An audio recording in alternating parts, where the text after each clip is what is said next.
YouTube. Sorry, I did my back in carrying too many guitars the other day. Basically, I'm kind of getting a bit better now, but I do not fancy having to stand up or move about. I'm just now at the stage of sitting up involves and thinking about it, but not too bad. So, seeing as I'm not doing a live stream tonight, and we can look at all the guitars on the wall look the same. What happened there? And that one. Surreal, isn't it? That sort of ready thing, and yeah. So, I'll finally talk about this guitar, which has been on my wall for, 3 weeks now, as I've been working on it. This is a 1955 Gibson Les Paul Special. That's the model number. Not from 1955, it's from 1974. Which is pretty mental when you start thinking, it's like, oh, I remember when Gibson started doing those reissue things. Oh yeah, they started doing the reissues in the mid-80s. Why is that amp seem louder than normal? No, maybe I'm just imagining it. Yeah, so Gibson were doing reissues as early as night, but I suppose if you think about it, the Les Paul Special, which is what this is, was replaced by the SG-shaped Les Paul Special and Junior in 59 or 1960 or something like that. So it came back later on, basically. This is... They made this from 74 to 79, I think. But the ones from 74, which there was... I've got a bit in the... What do I do with that? See, I can't... there's no way out. And definitely drinking Bucky tonight's not a good idea, because that'll make all the pain go away completely, and then I'll wake up tomorrow morning like that. That's what Bucky does. If you've got a really bad cold, drink Bucky. You are fine. Wake up tomorrow morning with twice the cold you had, though. That's there's drawbacks. Where was I looking? There it is there. Yes. So they made 1,925 of these in 1974. And then none in 75, 2 in 76, basically, and then 377, 78, and then 279. So there's like 2,700 of these that exist, but so there's 1,925 of this model. You can tell the difference because this one has, well, this is not the original bridge. I think, no, okay, it's got some modifications. The original bridge is just the 2-post thing, whereas by the time you get to any one, well, they didn't make any in 1975, but 1976 onwards did the Tune-o-matic 2-part bridge. So this just had just the stop tail bit originally, so it's like not even, oh, there's that camera falling over. Yeah, so just that bit. No, not that bit, that bit. So basically these came with just the strings just went over the top of this bit of chrome. I don't know, they can't be that bad, because I remember going into... I had a wee mini Flying V that I bought off a guy, my pal Jim in the Barras, Greg Bennett Flying V, and it had that as the bridge, and it was like, I got money off it because I was like, that's not the bridge, that's a tailpiece. And then I was in Guitar. I was at the Barras, I went to Guitar later, and I noticed they were selling one of these for, I don't know, like a reissue one for like $5,000 that just had the bar, and it's like, but surely that can't work. No, I've never tried it. So this, I correctly identified this from a photo. This is a Leo Kwan Badass bridge. You can see that the posts, the bridge should be sitting at an angle like that, but because this has got like adjustable bits, you can make it sit a bit better and intonate it properly. Also, the tuners have gone. These are Scholler West German tuners. Yeah, so look at these things. The Special is actually the Epiphone Les Paul that I like the best of all of them. It's kind of got a bit more of a... I don't want to say it's more like a Telecaster, but it's more like a Telecaster than a Les Paul Standard is, put it that way. There's a Telecasteriness to it somewhere. I don't know, something to do with the simplicity of it or something like that. But obviously I haven't done a wee bit of looking up in these things, and I now kind of know a little bit. I now know that Juniors are basically this model, but with just with single pickup and no binding. They put binding, and it's also got like a mother of pearl Gibson logo on it. really see that. So that's the difference between the Junior and the Special, and then obviously it's a flat top. And basically one of the reasons I finally got it out is I finally worked out how to clean it. So it's not. I'm not saying it's super clean, but it's definitely much nicer than it was. It's very much an unloved, and many eons of Ming coated on it. Yep, so we've got the original P90s. They're actually called, sorry, they've got a name there. They are SSC Super Single Coils. What? SSC? That's what SSC stands for, Super Single Coil 1, with individual volume and tone controls. Next spec, laminated mahogany, wood-tip fingerboard, rosewood fingerboard, cream-coloured fingerboard binding, chrome-plated individual machine heads. Nope. Gibson truss rod, molded trip-twitches. Doesn't tell you what the body's made of. Oh, okay. Body specification, solid mahogany body. Single cutaway, adjustable chrome. Yeah. So, mahogany body, mahogany neck. But as I said there, it is a laminate. It's a 3-piece. So the headstock don't break. It's a much stronger, more stable way of doing it. So, the story about this. The story, as far as I can... Right, what happened here was this guitar, right, so 1974 it was bought. Counting back from now, right, I've got it, so if you go back 12 years, for 12 years it sat in its original chainsaw hard case, untouched. Been opened twice or something since then. Previous to that, I'm going to say another 5 years in another attic, untouched, in its packet, right? Previous to that, I'm going to say that the headstock got broken. Headstock snapped off it. And wherever it was used as a display piece or something like that. It's the only way I can... And maybe somewhere near a kitchen, it was that minging. Like, just dirt. It wasn't, not neglect or anything like that. So we're already going back... How many? 12, 17, 25... Around about 30 years ago, so what would that be? Around about 1995, around about 1990 to 1995, I reckon the headstock was broken on this guitar, and then it was never repaired, and it sat on display somewhere. It wasn't cleaned after that, because, it really was gross. But it's been in a case for 20 years, so it was minging. And then it was just cryogenically sealed for 30 years or whatever it is. So I have repaired the headstock, clamped it and glued it, and gave it a really good clean. Everything else seems to be pretty good. I've run it a switch cleaner. The pots still work. The frets had been stoned in the old way that you used to stone frets, using stones, I think. So the frets were like bars, they had no crown on them whatsoever. So I've gone over the frets, just crowned them. There's still enough meat left in it. It's a wee bit bitey under the second fret. I don't know if you can see that where the cowboy chords were, but I never play there anyway. And it seems to play fine.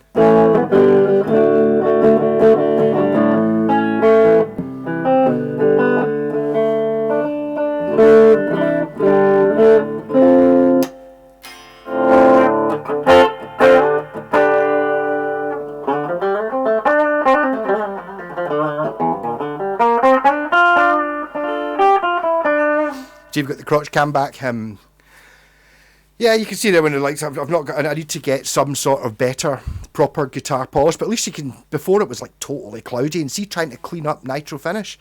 You seem to be just moving stuff on the surface. It's horrible stuff. So again, it's one of those ones where this guitar, it's okay. It's pretty well. If you look round about it, talking about relicking or whatever. Bring back. Where I've actually got it sitting there. So there, it's, my back. That was me hitting the lead, not my back cracking. So here is a current Les Paul standard backplate. Whereas in the 70s, you got jobby brown plastic to sort of match the wood. Bring back the jobby brown plastic. It looks great. So, I suppose as a guitar, it's like, it's a weird one. It doesn't weigh very much. Which kind of makes you think, but you've got a 70s Les Paul.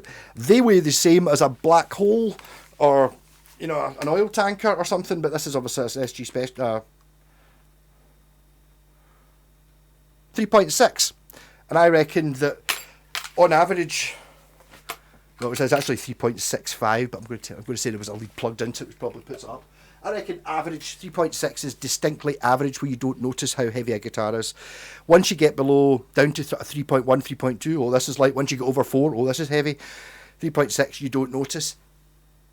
Unless it's a Les Paul and you go, oh my god, this is a Les Paul, and it doesn't hurt. It even hangs relatively well as well. And you can either side sling it Les Paul style, or you can play it normally on the front. You can also play G on the third fret instead of the fourth.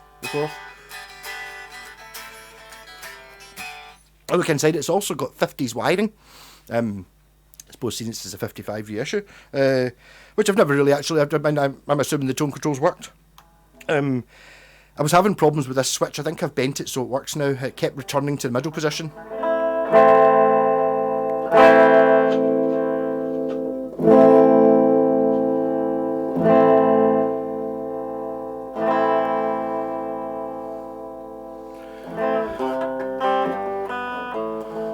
So as I'm saying, I think it's the interaction, isn't it? So it doesn't seem to do anything apart from the very last bit. But I think it's more for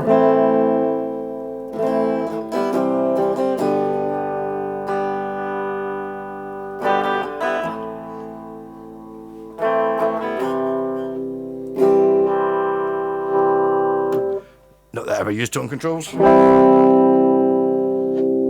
That's the same, seems to be a wee bit just at the very end, seems to work. Oh, is that keyword plummy?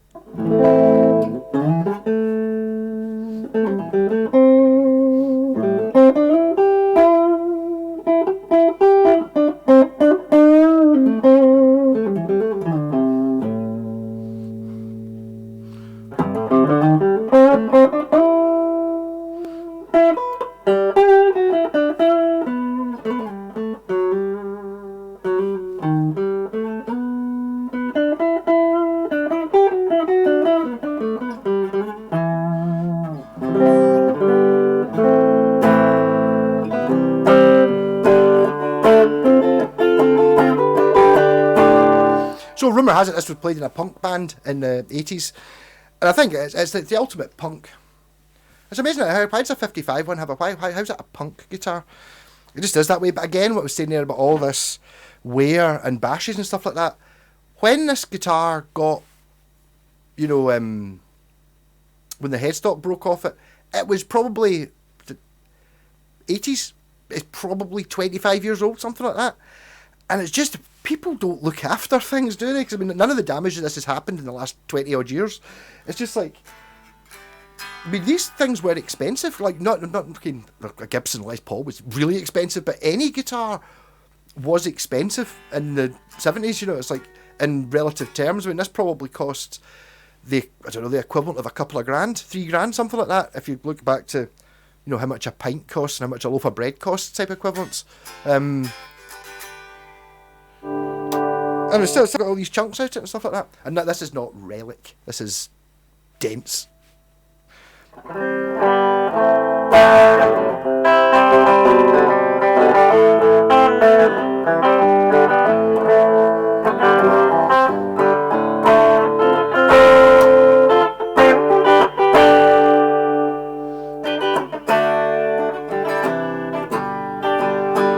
Again, I suppose this guitar, not really designed original. It's a 1955 guitar, isn't it? It's a reissue, so I mean, okay, things will be different between this and the original one. Would be it's got a laminate neck, but everything else is kind of the same. It's a reissue after all.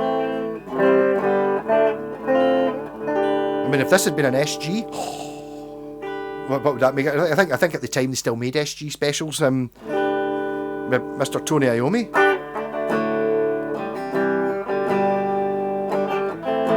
Actually, that makes sense, because I always wondered why Tony Iommi's original guitar had binding on it. It's because the specials have binding, the juniors do not.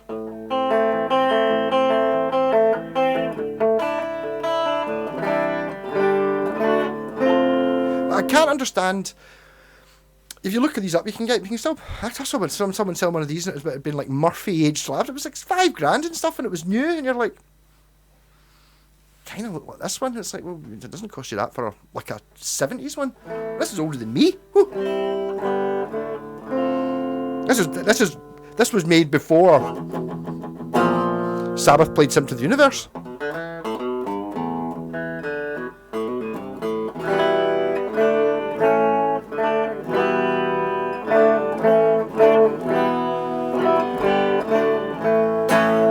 So there it comes into the does that mean I now like Les Pauls? And what's happened is, well, I mean, technically, yes, because it says a Les Paul on it. This is a Les Paul. But the argument there is, oh, that's a Les Paul special, not a Les Paul standard. And it's like, yeah. So I straight up prefer the concept of this guitar over the Les Paul standard. Like just not having the big carved top on it and not weighing 3/4 of a ton, and I don't know, it just this has a sort of there's a bit of ponce about a Les Paul. This doesn't really have the ponce. This has got that Telecaster Bruce Springsteen, you know, jeans with a pair of gloves hanging at the back pocket, going to work in the steel mill kind of vibe to it somewhere.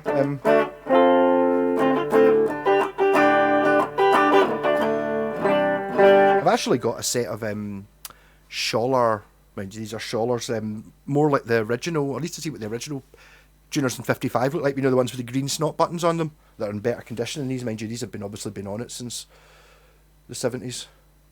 But these are worthy upgrades. I'd imagine there would be a point where you had a choice of buying this, maybe not new, but maybe new, where you could basically buy this, and even though the tuners were, and I'm assuming the tuners were shit, because they've been replaced with proper ones, and I'm assuming that the standard bridge thing, although it wouldn't surprise me if even back then, although there was no internet, you got people who would go, oh no, you can't have the stop tail instead of a bridge, no, you can't do that, no, it doesn't work. And these people, based on never having played one, or even, they just don't think that's a good idea, and it becomes folklore, so you have to buy probably put out by Badass Bridge Company, whether it actually needed stuff. You know, the same way now people, I mean, it's mostly with Ibanez. Oh, I bought an Ibanez RG. Oh, did you? Fantastic. Yeah, a Japanese one. Oh, fantastic. All right. I put DiMarzios in it. And it's like, all right. How long have you had the guitar? I just bought it. I bought the guitar. I bought the DiMarzios without even playing it. I bought them at the same time and immediately took them out and threw them away. And it's like, yeah, why did you do that? Because you got to have DiMarzios. The pickups that were in it were probably quite good. Joe Satriani does not use Ibanez pickups. You know, what do they sound like? Don't know, didn't try them. This is just get P90s, so I don't know what they count as. No, super P90s. Super single coils. I quite like the concept. I suppose it's always going to... The P90 guitar is always going to be a strange one.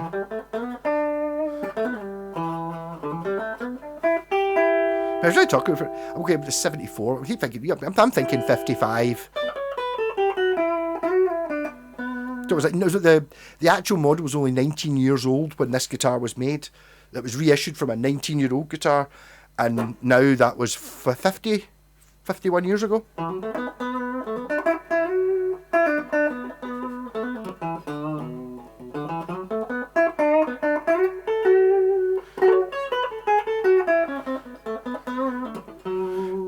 mean, I think these are worth money now, but if you go back... Mind you, I don't know about this one, but I know that 70s Les Pauls were never really that... They're now worth thousands of pounds, but they weren't even... When I started playing the guitar 10, 15 years ago, you know, it's like, oh, it's a Les Paul. It's kind of the same price as a new one. Oh, it's a 70s one. Or buy a 70s one. You know, people... And they weren't really thought of as being very good. Build quality-wise, it's a very simple thing. So there's less of it to go wrong, I suppose. I mean, you've only got 2 bridge pins to put in the right place. If you put them in the right place, you put the neck on straight, make it out a decent width, you're away.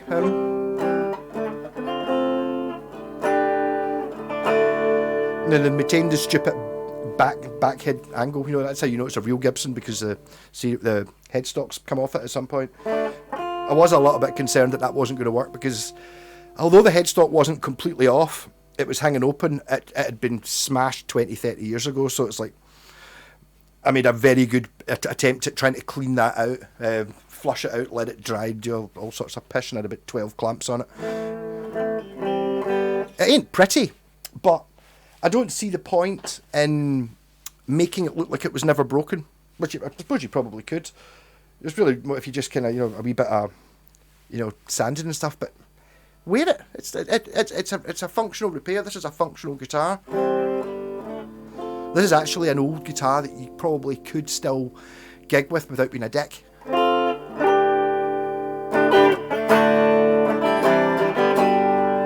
So basically, when you don't have the volumes up at full, how different the guitar is. See, I've dropped a pick, but I'm going to pick up another one so I don't have to go and bend over.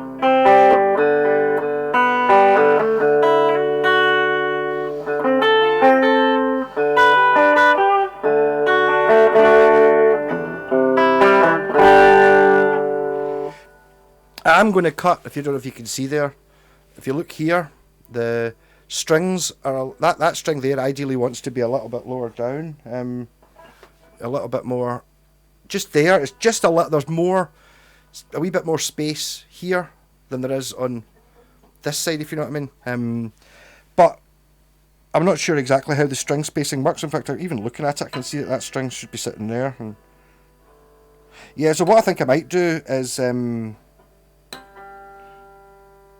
now I started moving it. The saddles on the Badass, I think I could probably cut notches in them and set it out. Obviously I can't be moving the posts. I've just moved everything so it won't be in tune anymore. Huh.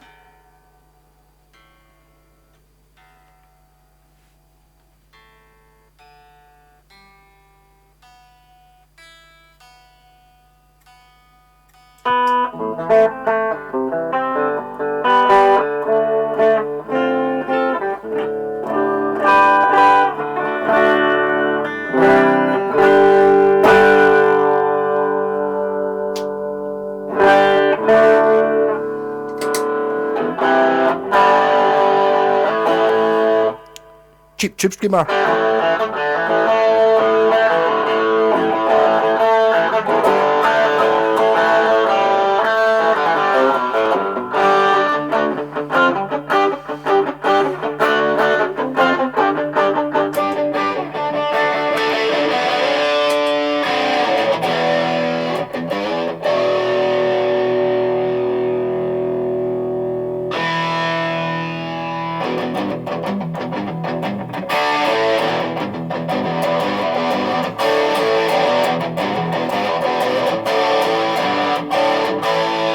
That's me now coming through the orange. What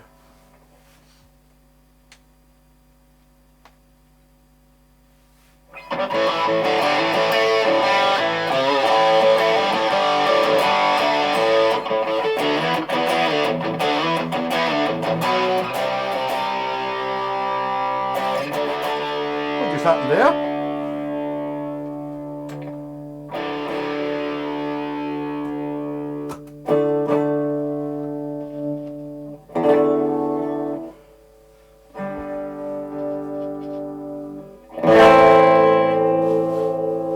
Same dodgy connection in the back of the loop pedal.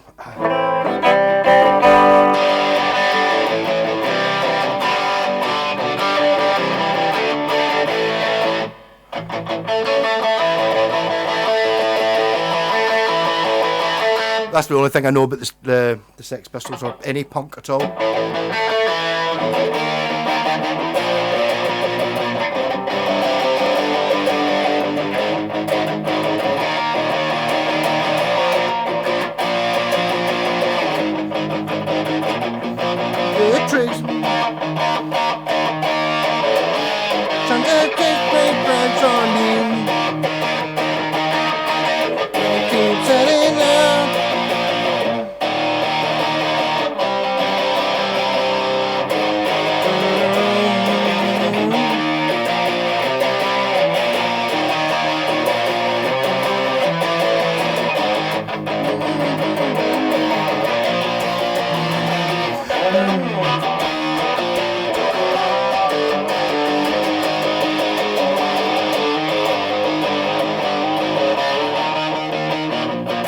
it's kind of coming into there's a little bit of difference in there, which actually I just decided I would try. There is a bit more of a rock vibe, and I can totally see, which I've not been doing with this guitar at all, that hitting it hard thing to get the rock get out.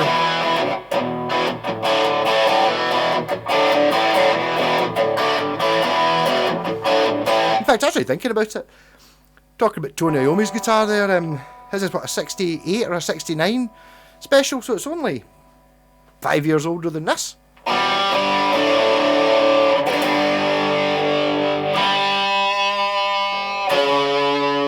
Aye.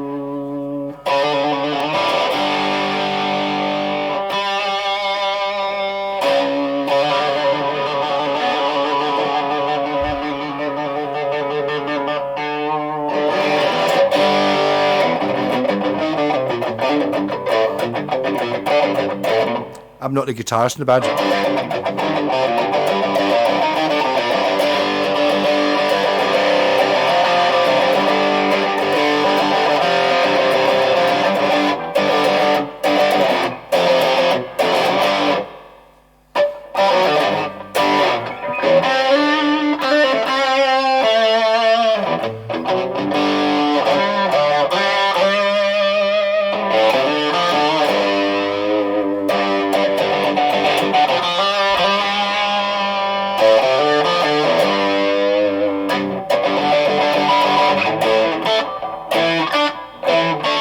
Never played that before.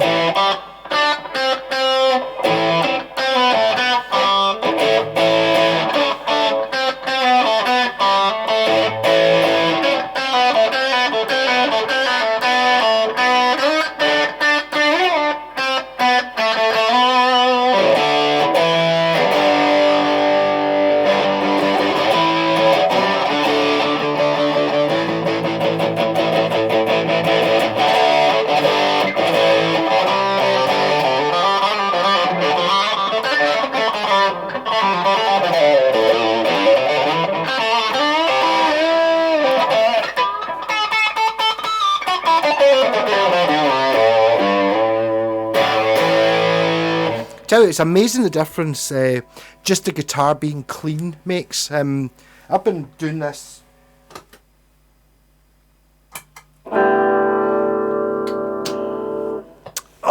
playing this on and off for the last couple of weeks, just been dirty, but just the biggest difference has been cleaning it, I'll be honest. I mean, okay, no, attaching the headstock was the biggest difference. Yeah, that made a bigger difference, but all the other, the frets and stuff, it was not playing very well.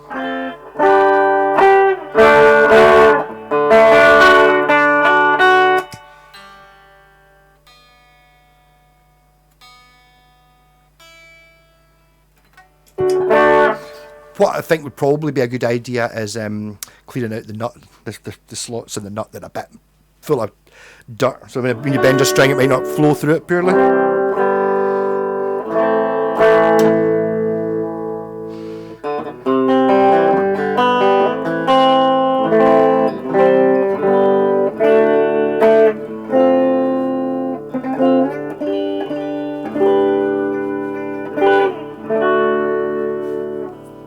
So, Gibson Les Paul from the 70s, Les Paul Special.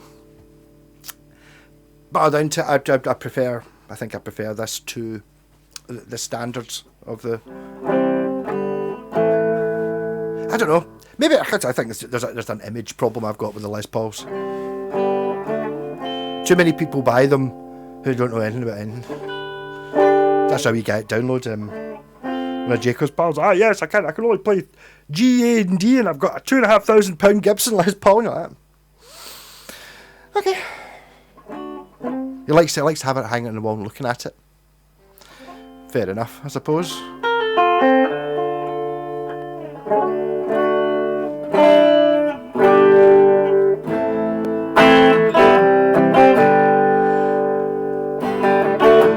I suppose the thing, the concept of it, this kind of guitar, okay, because it's got the P90s in it, it's immediately not what people are going to buy in it.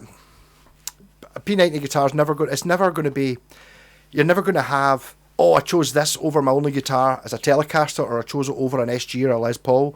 You're going to have an SG or a Les Paul and a Telecaster and a Stratocaster. Then you're going to have one of these, I think. Unless you're maybe playing jazz.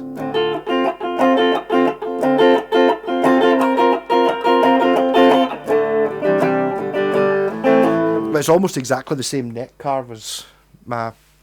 Well, I think it's a special as well. Maybe there's a special neck carve. And that's another 20 years newer.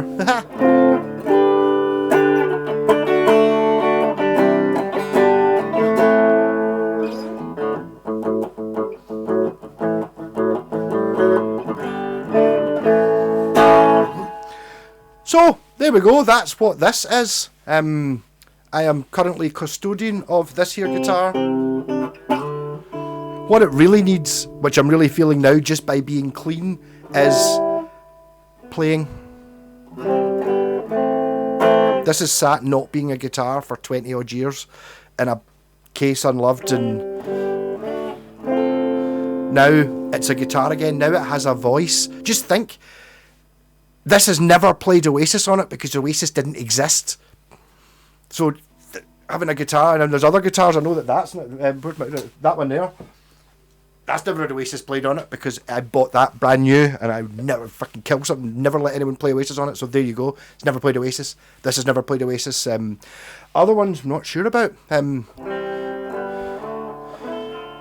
There's certainly ones you would think wouldn't have. You know, it's like nobody's going to have the taste to have a Yamaha SC400 and think Oasis are good, or have an well, they're going to have an Epiphone SG, aren't they? Because the internet says so.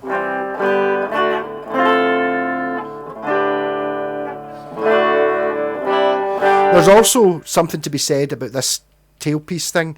Every guitar I've ever had or ever played that's got like a one-piece thing, it's somehow more tight than...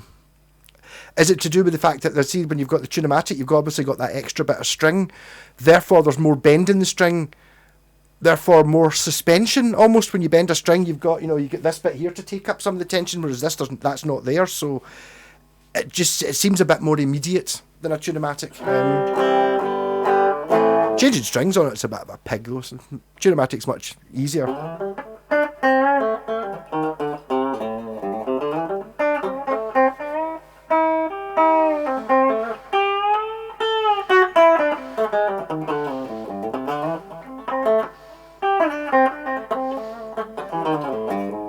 But I would go as far as to say this is a good one. I mean, I've played quite a lot of Gibsons and stuff like that, and normally they're... If this one wasn't a Gibson, I would still think it was good, put it that way. Actually, my pal Wayne's got a Grant copy of this model of guitar, 'cause that's what the Japanese companies did. For the early 70s anyways, they copied what was in next year's Gibson catalogue, rather than, and then at some point later on they went, hold on, I think it was Mr. Aria, or Arai is his name, who started Aria, but there was a misprinting and they left it as Aria because that's like a musical thing rather than Arai. There you go. He went to one of the NAMM shows or whatever it was called back then, and noticed that why is everyone going mental for these 50s and 60s Strats and Tellys and Les Pauls, and nobody really seems interested in the new product. Everyone's going mental for these old ones. Why don't we copy the 50s and 60s ones rather than copying the 70s one? So round about this era you get, like, I had one, a Marauder copy. Why would you copy a Marauder when you could copy a Les Paul? But I mean, later on that was the thing, you know, that was when Gibson really started getting pissed off, when they were trying to make guitars they made guitars that were copies of the best of the Gibson and Fender stuff, and then decided, fuck that, we can do it better.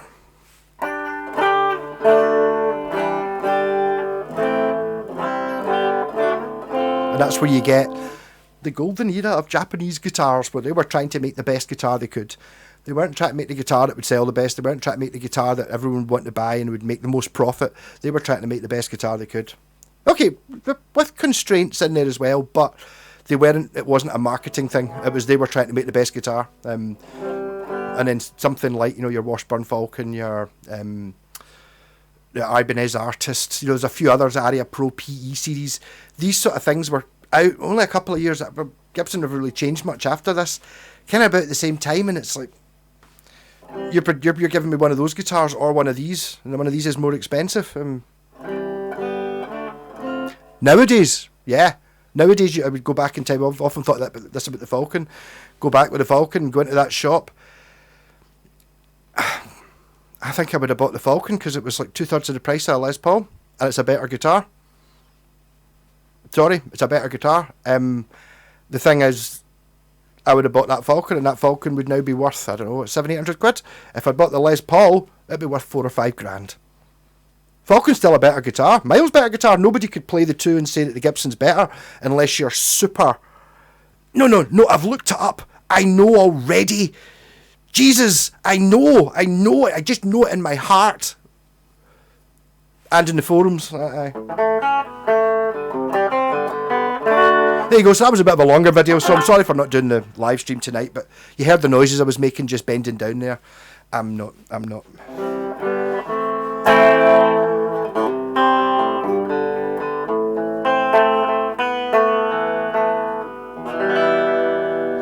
So I just need to play this. I'll maybe use this for demonstrating some pedals or something. I'm just so loving that the wee vaporizer amp. If I could change anything about it, I would make it. I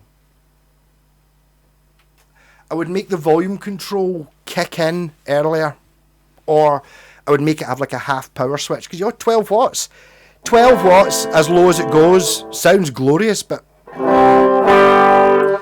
really any less than that and the sound doesn't function. It's a little bit loud. You know, making me turn down the actual guitar. What?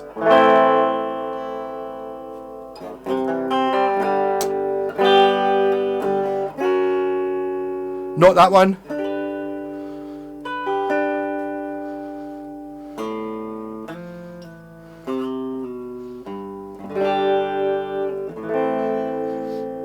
But after I get to this point with the wee guy with his $2.5 grand Gibson Les Paul. One of the things I'm doing with this guitar, and to do quite a lot of these things, especially with that amp, is just enjoying how good it sounds and having an ability to play other stuff on it, try different things on it. You know, I can play 3 chords, yep, cool. So if I play 3 chords on my Epiphone and then I play the same 3 chords on the Gibson sounds better, yep. I get that, but learn more than the 3 chords. Learn to put some, you know. Who's going to be better, me playing your Epiphone or you with your 3 chords playing your Gibson? It's like, well, there's an awful lot more to it than that. Learn what you're working with. Don't buy a really expensive guitar to start with. Look how shiny that's looking. Honestly, you've just seen how minging it was. It's actually when you get the light elsewhere on it, you can sort of see the cloudiness, but Nitro's just a pig. It does give you correct wear patterns though. Like this is how one of these should look had it been used. Notice it doesn't have sanded out bits round about where the volume control is, and sanded bits here where a player may have rested. No, none of that happened. Nobody plays like that. So basically it's dented round the edges where it's been sat against walls. Before I was born. Rock on. Yeah. So maybe a sitting down video tomorrow. Although the problem is sitting down doesn't actually make my back any less sore. That's what's annoying about it. I actually walked to the shop yesterday. I took my wallet with me and everything, and it was like, am I going to go in? And it was like, oh, no, it's not why I'm here. I was actually just out for a walk because it was when I was walking, my back wasn't sore. When I was sitting down, it was. So I went for a walk. I walked to the shop and didn't buy anything because, yeah, very pretty. Rock on.